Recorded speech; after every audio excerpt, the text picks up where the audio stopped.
Hey everybody, welcome to the Herd Fit Podcast with Dr. Sam Rhee and myself, Coach David Syvertsen. This podcast is aimed at helping anyone and everyone looking to enhance their healthy lifestyle through fitness, nutrition, and most importantly, mindset. All right, welcome back to the Herd Fit Podcast. I am Coach David Syvertsen. I'm here with my co-host, Dr. and Coach Sam Rhee, fresh off the Duke win in the Elite Eight last night. Final four, here we come. That was pretty exciting. Sam, when are we flying down? Are we going down Friday or Saturday? Dude, I would have to put my house in Hawk for that one. We are still in construction mode here at Outlast Fitness, which is a next door neighbor to CrossFit Bison, which is on the other side of the wall behind us. And we still are homeless when it comes to our studio. So thanks to Sam, who set up this little studio here in the back corner with all these contraptions and wires and microphones that I have no idea what to do with. But we have a really special guest today. Bob, Bobby, Robert, Bow Wow. We're going to get to the bottom of this. This fine gentleman sitting between us is the newest hire here at CrossFit Bison, a full-time coach. Bobby Wallum, what is up, Bobby? How we doing? Happy to be here. Talk close to the microphone. Just, we always forget ourselves. All good. But Bobby is a hire that we made this past winter. And I'm going to kind of let him get into where he came from and all the places that he's worked at and some of his training background. But before we get into that, we're going to explain kind of the thought process behind us bringing in. This is the second time only in 11 years where CrossFit Bison hired someone from outside our gym. And if it's also the second time that it was a full-time hire, because we did the same exact thing with Coach Mike back in 2019, but even that was a little different because I had a coaching relationship with Mike dating back to the Hoboken days in 2011, 12, so did Chris. So we knew him really well. And Bobby is a guy that I've known from afar for years. And it really did start off as a competitor, a fellow competitor, a guy that we often competed against each other, somewhat near each other in the leaderboard throughout the Open and all that stuff. And knew some people that knew him. And we actually got exposed to Bobby as a coach during the 23.2 announcement where our whole gym went over to CrossFit Waldwick, and he ran a class there. And there was a workout that was a little on the reach. Do you remember what that workout is? I remember it was wall balls and bike. Yep. Okay, good. I don't remember exactly what it was, but it ended up being an EMOM. Yep. Ended up being the EMOM. And it was an EMOM that pretty much nobody could do. Right, it was from Mayhem. And so Bobby on the fly was able to adjust the workout, snapped his finger for the entire class. And that's something, we have a high standard for coaching and just the ability to be present with people. And I remember Liz coming back and she's like, that was impressive. Like, he just crushed the class, but it was also other elements to his class. It wasn't just that. And then we just left it. It was like, all right, cool. He got to come and watch the announcement here, and he's come and worked out here a few times, a couple of relationships. His sister works out here, which is really cool. And over the time with all the changes that we had at Bison, we were like, you know what, we're going to need another full-time coach between what my role's changing into, but also this new gym that we're adding 30 classes a week to our schedule. And we considered a few options, and the name Bobby was just in my head over and over again. It just kept on coming back to it. So we had a few conversations. Long story short, we agreed on him coming over here. And now I kind of want to open the door to Bobby before we come up to present-day Bison. Who are you, Bobby? Tell us, start off with some of your childhood, like, sports workout history, because you're obviously a guy that has not just been doing CrossFit for a long time. Kind of give us into why you got into the fitness world. Yeah, I can do that. So I've played baseball my entire childhood, growing up into high school, played throughout high school. But the whole reason that I got into working out, going to Bergen Catholic, right? I started freshman year. And I was, I worked out a little bit here and there, but I was playing a pickup football game. Okay. My shirt got torn. And one of my friends, he's a bigger kid. Yeah. He was like, oh, Bob, you could wear mine. It was a cutoff shirt, no sleeves. And I'll never forget it. One of these kids we were playing against, he looked at this other kid. He goes, oh, Bob, you filled that out real well. And in my head, the rage. Is this guy kidding me? I remember I went home that day after playing my flag football game, or not even flag, it was tackle football. Yeah. Told my dad, and this was in September, it was early on. I was like, Dad, I want a weightlifting set for Christmas. Okay. And he was like, all right. And that was it. That was the end of it. I got it for Christmas, worked out every day pretty much after that. Came back the next year, sophomore year. One of the kids that was involved in that conversation, it's like, Bob, you're looking good, man. What have you been doing? And at that moment, I was like, all right, I could do this. That filled that cup. Oh, yeah. That filled that cup. Yeah. Yep. So that's how my whole fitness journey started. Began that way. And Sam, can you relate that to, because I'm going to interview Sam one day for the podcast. I mean, I've been looking forward to this, and just because he's got a really cool story that I think needs to kind of be respoken to a lot of people that haven't heard it. But can you relate that experience to why you started working out? Because your story is pretty different, and I want to tie these two together. I'll tell you why, but why did you start CrossFit? Because I know you were a runner. You used to run a lot prior to working professional, young kids. Why did you start working out? Because some are aesthetic-based, health-based. Why did you? Well, no matter what I did, I didn't achieve the results Bobby did. Clearly, whatever his motivation was much better than my motivation. It just keeps driving him. So no, I didn't have, I've never had that sort of come to Jesus moment where it's just like, wow, like I need to do this and then see that. It was more of just, seeing my friend looking really good and then getting into it and then, just falling in love with the CrossFit mentality of the push and the intensity. But, you clearly took that and took it to the next level.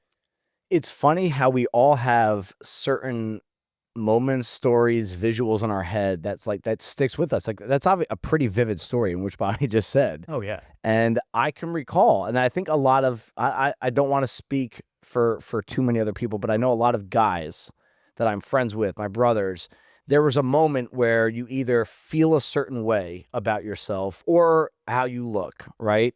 It could be health, it could be your aesthetic, whatever. And you just get to a point, you're like, I don't like this. I don't like this feeling. And you get a weightlifting set for Christmas. You start feeling and looking differently. And then you're like, it's as simple as that. Like it feels good. And you want to chase that feel good moment. And then as you get older, you start experiencing things that have come from that work ethic in the gym that you were not thinking about when you got that, that guy made fun of you for not filling out a shirt. You just wanted to look and feel a certain way. But there are all these benefits that come from that start moment of why am I even lifting? Why am I doing all this extra work? It's like, oh, I want to look better next time I see these guys. You probably had their faces on your walls lifting in your garage. Dartboard. Let me ask this. Now that you look, actually both of you guys look the way you do, I'm sure people notice it even like randomly, like you're out, you're like traveling, you're somewhere, and they're just like, dude, what do you do? Like, how do you feel about your body now? Do you feel like comfortable, or do you always feel like that like you have that ninth grade kid inside you, like kind of like, Oh, no. like I'm not there. Now, no, I don't have that feeling anymore. Now I just become a piece of meat. I'm someone that is often called upon to move a refrigerator, a couch, a bed, so now I'm a mover. So you feel comfortable with your body and who you are, because I'm sure you get a lot of notice for your physique and your musculature and all of that. Yeah, I mean, at this point, yes. But like in the back of my mind, I'm always just like, well, there's always someone that's more fit, stronger, better physique. Like there's you're always striving to like attain another level. Yeah, I mean, I'm very content, happy, unless I'm in the room with Bobby. No, I do think, again, this is something that matures over time, right? Where I actually think it can be unhealthy for someone to use the thoughts of others to fuel you in the gym. Mm-hmm. But I think we've all been there at some point. I hope someone thinks a certain way, whether it's about performance, whether it's about aesthetic. I do think as you older, mature, you start to realize like they don't actually care that much. Like there might be a head nod. There might be like, oh, you look great and it makes you feel good. But that at some point you get away from that and you're just like, if there is an aesthetic that I chase, it's that guy obviously puts something into his health. Mm-hmm. That's, in my opinion, the only compliment I really care about is like I haven't let myself go, because we live in a world now where that's more common than not. Not how big your guns are now. No, not at all. Not at all. But I do think that when it comes to blending this to CrossFit, and this is where I want to get some of Bobby's opinions on, because blending the aesthetic with the performance, they don't always go hand in hand with fitness, health, and if you're a bodybuilder and you're a CrossFitter, you're not training the same, you're not eating the same, you're not acting the same, you're not pursuing the same things. Bobby is a performance athlete, and we can get into some of what he likes to do performance-wise, because you are a competitor, and I'll say it so he doesn't have to. He's an elite level, top 1%. We have the semifinals coming up this upcoming weekend, actually, and Bobby's going for it. He's got a real shot at it. How do you blend? Do you differentiate performance from aesthetic in terms of your personal goals, not necessarily what you try to put on others? Well, just to kind of backtrack slightly between the bodybuilding and the fitness performance aspect. So the first CrossFit workout I ever did, before even knowing what CrossFit was in 2008. Okay. And it was Fran. Oh, wow. That's a really OG packed time. Not a lot of people were doing CrossFit back then. Yeah. That's awesome. I had done a couple different, like I said, I didn't know I was doing CrossFit at the time. It was one of my friends in college. He introduced me to it, and I thought we were just working out. So we did Fran, and I thought I was this big, strong, fit guy at this point, 18 years old. And I think it took me somewhere between 12 to 15 minutes to get it done. Okay. All right. So, and that, just to put that into perspective, now it's something that you could get done in 2.5 minutes, roughly, So yes, they do not go hand in hand, being strong or a bodybuilder. Looking good versus actually being fit. So that was your first. Did you stick from CrossFit from there on out? Absolutely not. No, I did that. I was like, this is stupid. What? I'm not doing this. Yeah. Until then, I was out of college. It was probably 2013. Okay. When I was at my biggest, I was over 245 pounds. Wow. That's big. Yeah. Out of the house. You were that big. Wow. Oh, so a lot of your working out back then was just pure lifting, getting as swole as possible. Oh, yeah. And it wasn't a very good looking, call this fun bob, aka fat bob today's, where I was just big. And I remember walking up a set of stairs, and I was breathing a little heavier than I might want. And I said, ooh, this probably isn't great. Okay. So then I started to get back into CrossFit again. And then it just became and this was in the Rich Froning era, and he was the guy. And it was so then I was like, wait a second, this guy's doing CrossFit, and he looks like this. Oh, this is pretty cool. Yeah. And then I just kind of evolved from there, and I just stuck to it for now, I don't know, 12, 13 years later. That's awesome. Yeah. I want to tie this to an interview you had with your daughter on your podcast about young kids not doing CrossFit. Yeah. And she said, I remember her saying it. I listened to it. I think I was in Alabama. Yeah, I was down south when I was listening to it. And I was near a college campus. I was looking at college kids. I was driving and just watching all these college kids and just trying to relate what Sasha was saying, that a lot of them don't want to do CrossFit. Yeah. Because the guys just want to lift. Yeah. They just want to get big and strong. And at some point that shifts from, I don't want to just be big and strong because I'm walking upstairs. Can you relate to kind of what was Sasha was saying on that podcast to kind of like what Bobby went through? I would guess that Bobby went exactly through what most young adults do. A lot of it's about aesthetics, about young men. Yep. They don't really have the patience or the desire to do a lot of cardio or really intense cardio. Hard stuff. Yeah. They want to lift and they want to get swole. And I understand that. When you're a young guy, that's one of the biggest things in terms of presenting and what your image is. And then at some point you start realizing you can't sustain that. You have to do more. And after you get out of a certain age, you need more.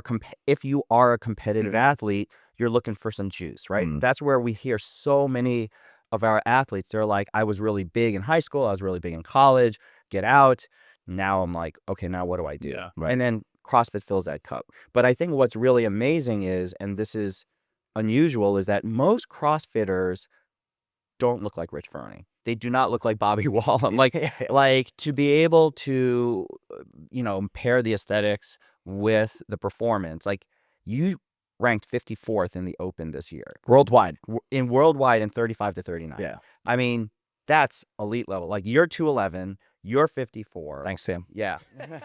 Well, I mean, I'm kidding. that's also elite level. Out of what was it? I was like 29,000 or something like Yeah. that. Like, just, and again, I don't want to keep making Bobby doesn't like to be anointed like this. No. But we you got need to let highlight people know performances. Yeah. And so, like, how much of what you do is driven purely? And I've asked you this. Yeah. Like, if you could add 15 pounds on your snatch, but like gain 3 pounds of fat around your waist, Right. would you do it? And you were like, It's a Like- thought, but it definitely, that's a good question. What's your question? So what would you think about like sacrificing some aesthetics for performance? I mean, 15 pounds on my snatch. Yeah, maybe I probably do that. But, yeah, As long as I can lose the fat at some point, you know. Like, but like, would it take away from anything else? No, you just look fatter. Like, I don't love weightlifting. Like, there's Right. people think I like to lift. You do not. I don't love it. Really? No. Interesting.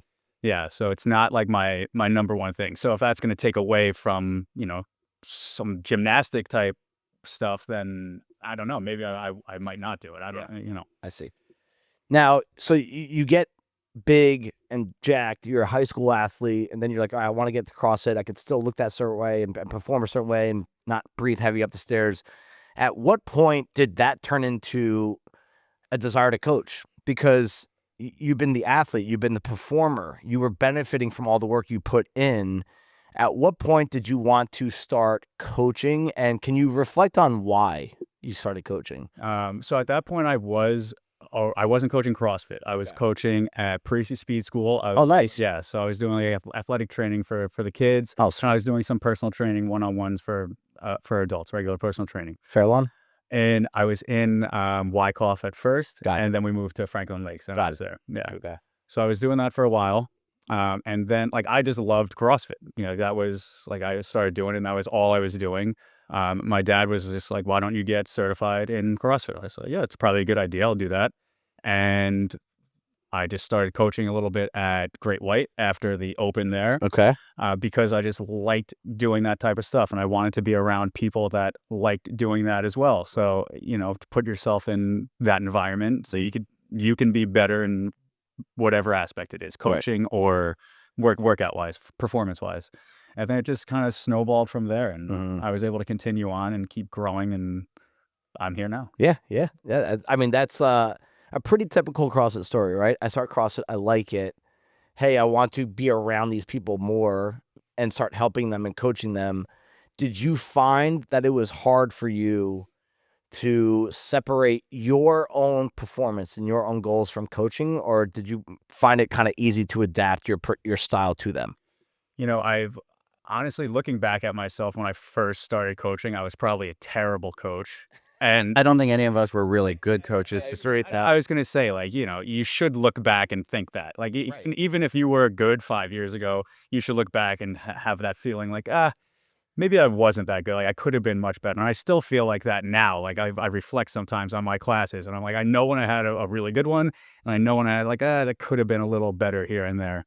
But I think that also just comes from the time of doing it for so long, right? And you can kind of have that reflection where initially, early on, like, I don't know, I've run them through a warm up. I was like, all right, let's just get going here. And it was just kind of, basic stuff. And I think that's just because you don't really know what you're supposed to do. Very different than being a surgeon, in my opinion, right? Because I want to tie that together because as Bobby's saying this, and we go through new hires. We've had a couple new hires. We're gonna have another one or two soon between this gym and Bison maybe, and I'm trying to not lessen my threshold for a coach. But I'm also trying to understand. None of us really knew how to coach a really good class and what to look for, what not to look for, how to scale, what not to do.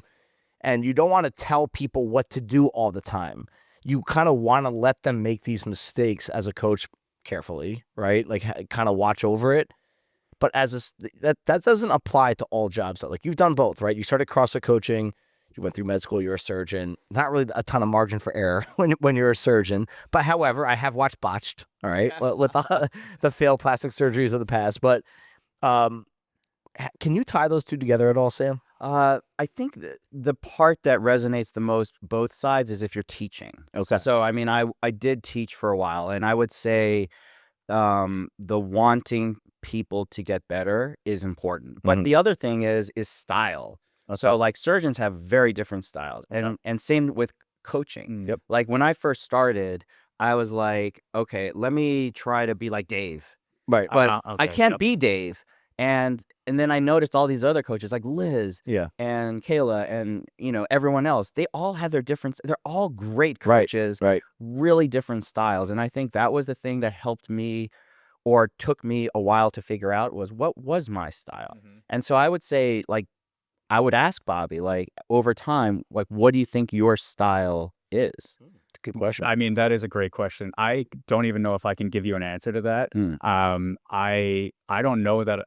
I don't know what my style would be. I'm kind of a free flow type deal. I kind of, depending on the class too. Like I know certain times kind of have a certain different vibe. Yep. I kind of have to match that. So I try to meet each class person's, I guess, wherever they're at, and try to give back that.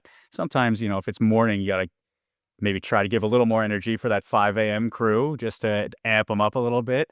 But they typically come in pretty. What part of your Fired up. personality do you amplify to become that coach? Like they always say that on all these like CrossFit, like be the best version of yourself. Yeah. Yeah. You gotta, I think, remember that it's kind of an act, right? You're like You're up there performing. It's genuine, Yes. but like it is, you still can't let outside whatever's going on interfere with that.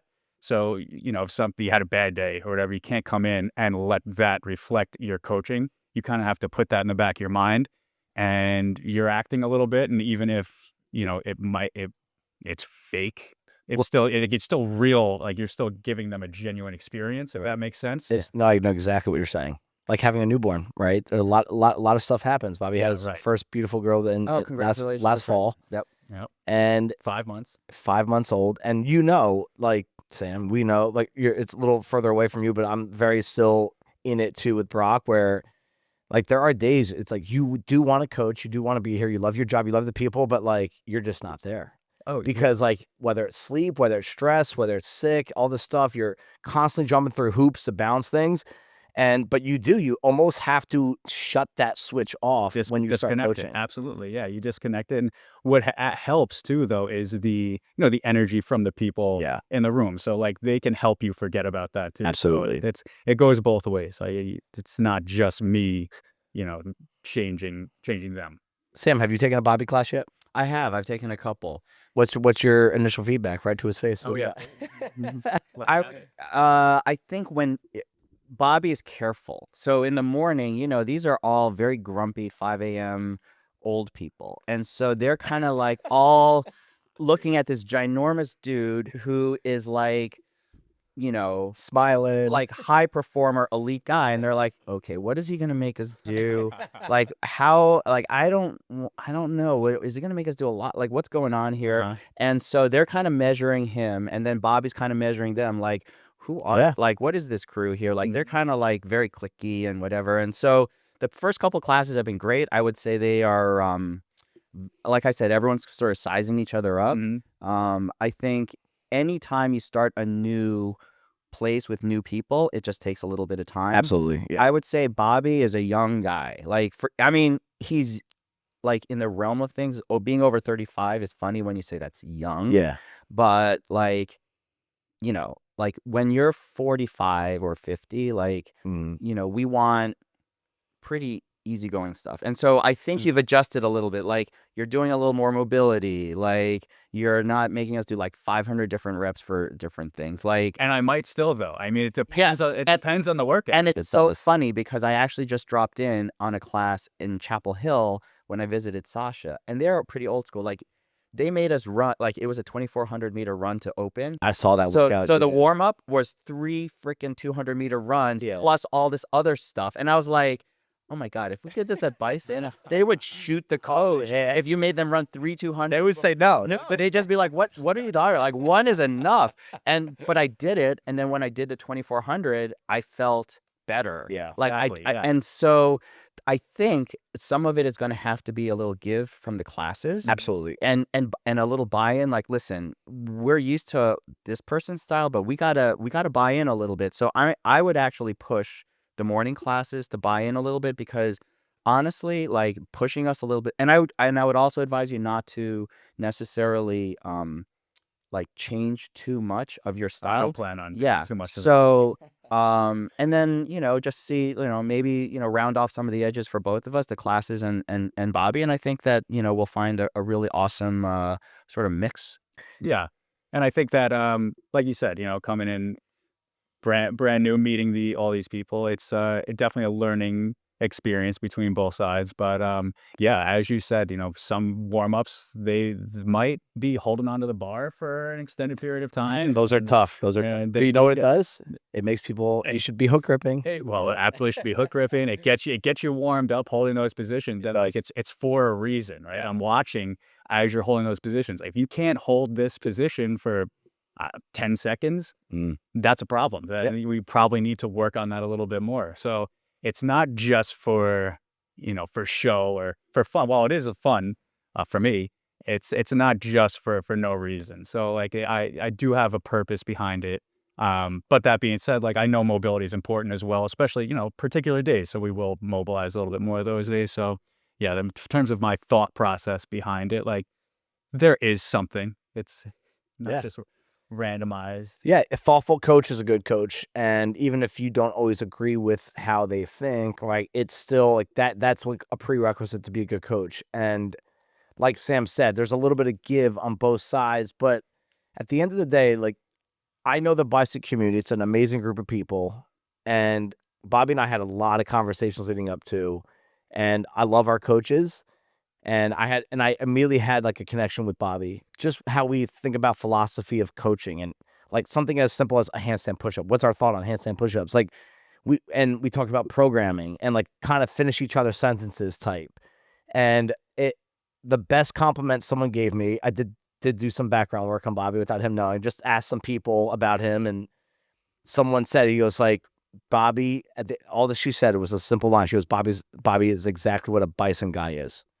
And I was like, and she's been here for 6, 7, 8 years. Like she knows, like we both know what that means. What does that mean? Basically, he's going to be a guy that gets after it in the gym. He's pursuing his goals. He's going to try as hard as he can, but he's selfless and cares about other people. And he wants your success probably more than you even want your own success. And he'll do what he can to help you get there. That to me that's what you need. Pursuing this, pursuing that, hard warm-ups. I mean, I even told a few people, like I've come to a bunch of Bobby's classes in the morning, and a few of them are like, man, these warm-ups, like they're tough. And I'm like, hey, they are tough. I've been in a few of them, and like I'm struggling with a few of them, right? And I just said, I was like, hey, we're here to work out. Like let's just view this as part of our workout. Like we're here to burn calories. We're here to get stronger. And I'll tell you what, I have not had a workout in his class yet where the warm-up didn't actually help me in the workout. That's what I care about. I mean, I would say this. A lot of people who are complainers, if it was their kid who was taking that class, Good point. you would be like, why are you not being coachable? Yeah. Just shut up. That's a good point. And do what the coach is asking. Yeah. And I've seen that all the time with my kids. So when it comes to me, I should put my money where my mouth is and follow what the coaches. Be coachable. Trust me, it's hard in the morning. Be a good athlete. Listen, it is. I'm older than It's a every different animal. Yeah, but I sympathize a lot with the coaches because I'm on that side on Thursday mornings. Big classes, manage, you're hurting like 25, 30 people. Everyone's talking, like it's a challenge. And so yeah, absolutely. I actually push back on some of the athletes and say, listen, let's be coachable. Absolutely. Now, Bobby, we'll wrap this up with just some coaching philosophy stuff and what you're trying to accomplish, both for yourself, for Bison, the community.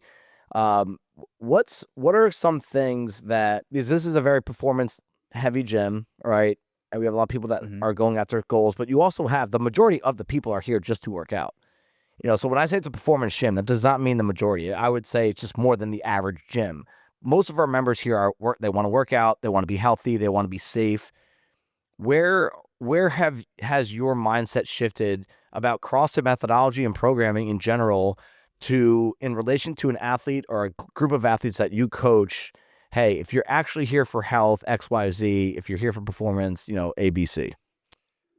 So yeah, I mean, when I first started doing just coaching in general, coaching CrossFit, I was just like, everyone needs to be snatching. Yes. You need to be able to do this. Right. And then as I've kind of grown a little bit, I just realized, I'm like, wait, that's not really realistic at all. Like, you don't need to be doing that. Right.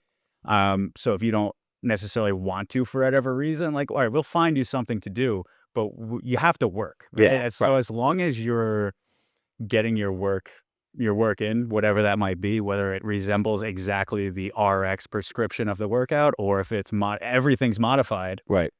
that's okay. Yep. Yeah, and I think that's like the biggest thing that has changed me. And honestly, that was always the intention of CrossFit. It's that it was everything to be infinitely scalable. Yep. Inclusive.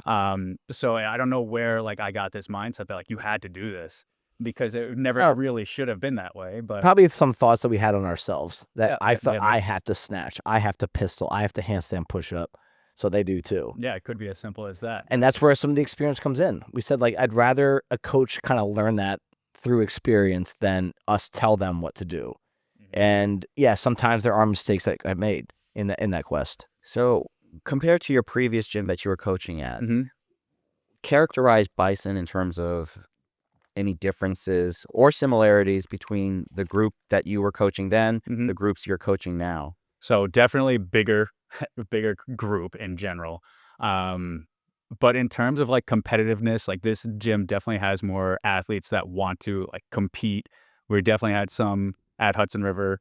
But I think just having more members here, you're automatically gonna have more people want to compete. As far as like skill based, it's probably pretty close. I mean, again, there's more people here, so more people are able to do higher skill things, but it's probably pretty close. And I think that is one reason why it was kind of easier for me to come in and be like, because it's like-minded people, right? So it made it easy for me to come in and be like, oh, this is comfortable for me because I'm already used to this experience. The only difference is it's a new gym and there's much more people. But overall, I think it's just because like Dave comes from a similar spot as me and Jay, the owner of Hudson River. Like, we've been in this for such a long time that you kind of created this environment, so it made it easy to come into.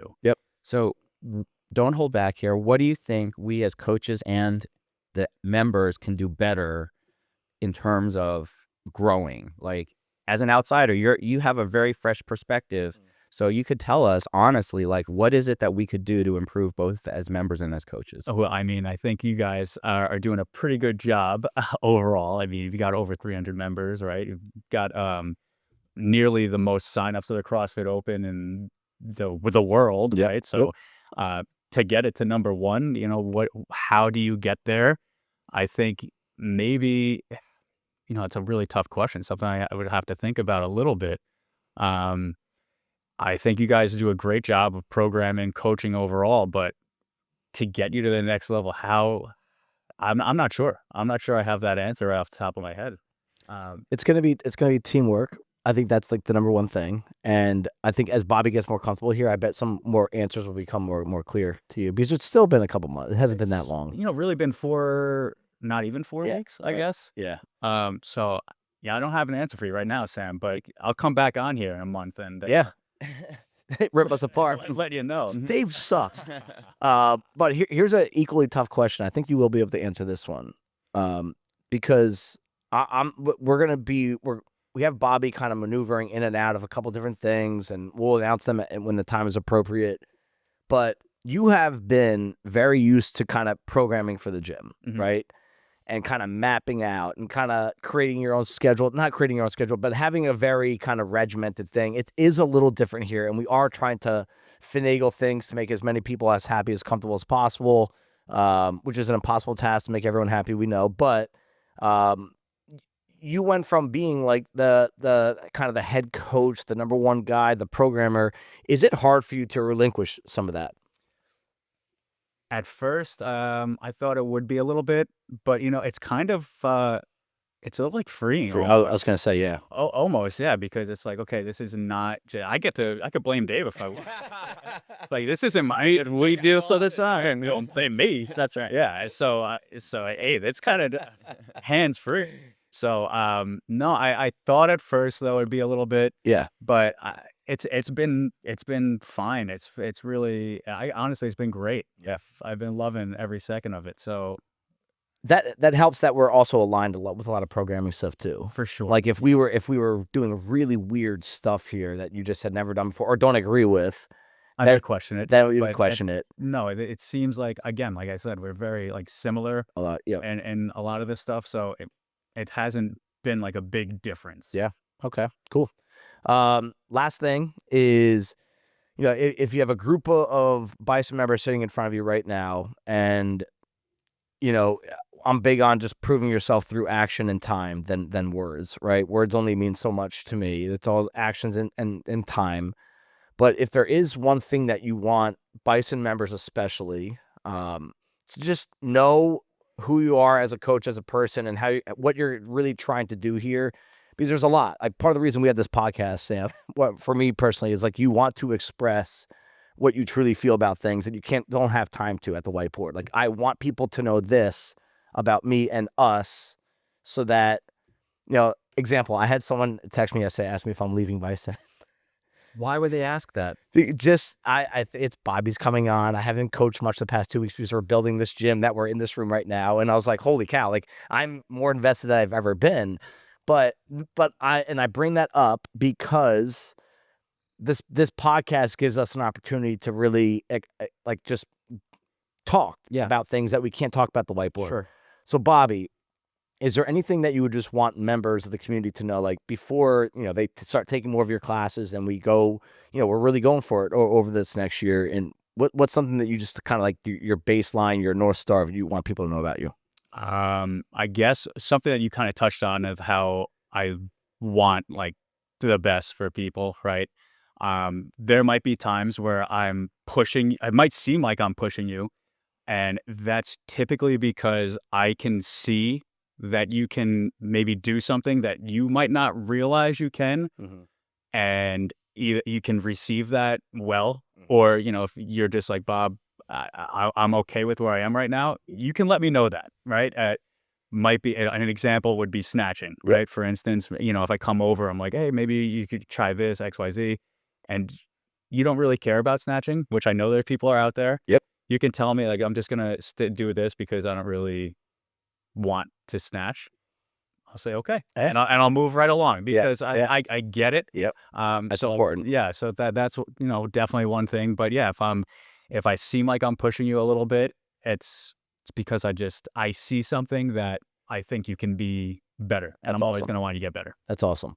Yeah, you're not the fire breather that's just trying to like break them and say that you did a good workout. You see a potential in them, and it's important for a coach to see potential in an athlete when the athlete does not see it themselves. It's very important. Yeah, and I think that is one of my better qualities. Okay, great. Awesome. Yeah. That's a great quality for a coach.